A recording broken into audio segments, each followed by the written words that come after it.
Thank you, everybody, for coming to the Aaron Torres Podcast YouTube page. If you could do me a quick favor, see that little subscribe button at the bottom of your screen? Go ahead, click that subscribe button.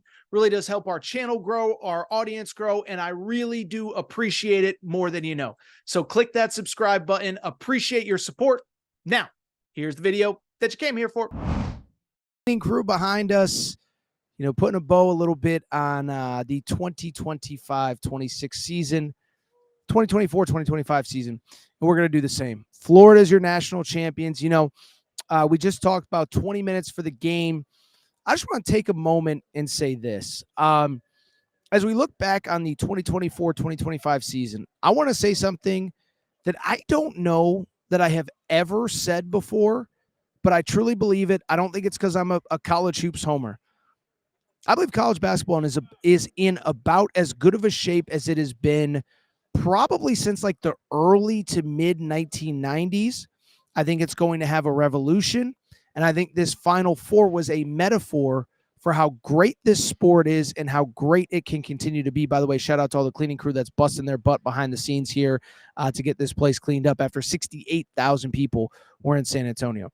But when I look at this Final Four and I look at this season, listen, I had more people ask me over the course of this season, Torres, is it just me? Or is the quality of play in college basketball better than I pretty much ever remember it at any point before? And I said, yeah. You go back to the beginning of the season, think about all the great games that we had throughout the beginning of the year. Auburn, Houston was a wild one. Duke, Kentucky, Gonzaga, Kansas, Duke was a great game. Kansas, Carolina. Now, listen, some of these teams got hot. Some of these teams got low.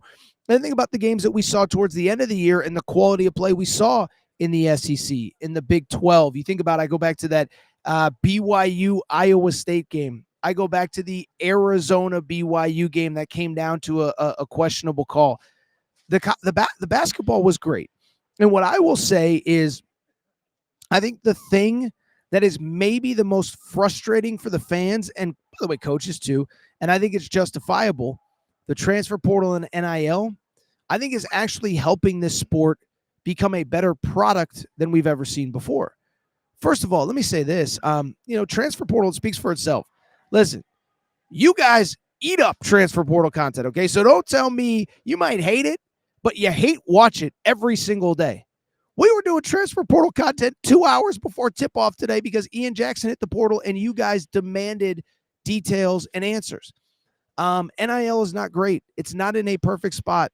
The rev share stuff is probably coming. Will it stop teams from spending whatever they want to spend? I don't think so. But what I do know is that these top programs now, listen, we got a lot of Kentucky fans in the chat. Remember when Calipari used to lose somebody that he wasn't expecting a week before the draft deadline and you were just screwed? There was nothing you could do. Now you look at college basketball and just the sport as a whole, it's not like that anymore. These teams are reloading. These teams are adding guys. Where would, Houston, perfect example. They had 4 starters coming back, but they lost Jamal Shed. How are they ever going to recover from losing that guy? Oh, they get Milos Uzan in the transfer portal. Florida, they needed one more guard after already taking Walter Clayton Jr. and taking Will Richard. They go get Elijah Martin. Look how quickly Kentucky flipped an entire roster a season ago. Louisville flipped an entire roster a season ago. Arkansas flipped an entire roster a season ago. BYU flipped an entire roster a season ago. BYU, Arkansas, Kentucky, all in the Sweet 16. Michigan in the Sweet 16 1 year after starting with a new coaching staff. And so to me, we might not like the state of the portal, but it's giving us better basketball, and the numbers reflect that people love it.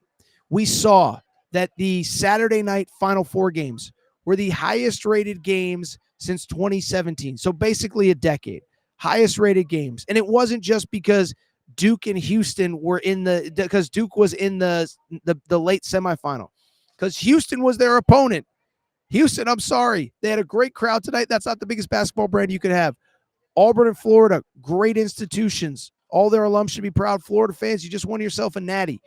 But at the same time, also, what's important on that is that they're not huge brands, but people tuned in. People got to know the stories. You either loved Janai Broome or you hated him.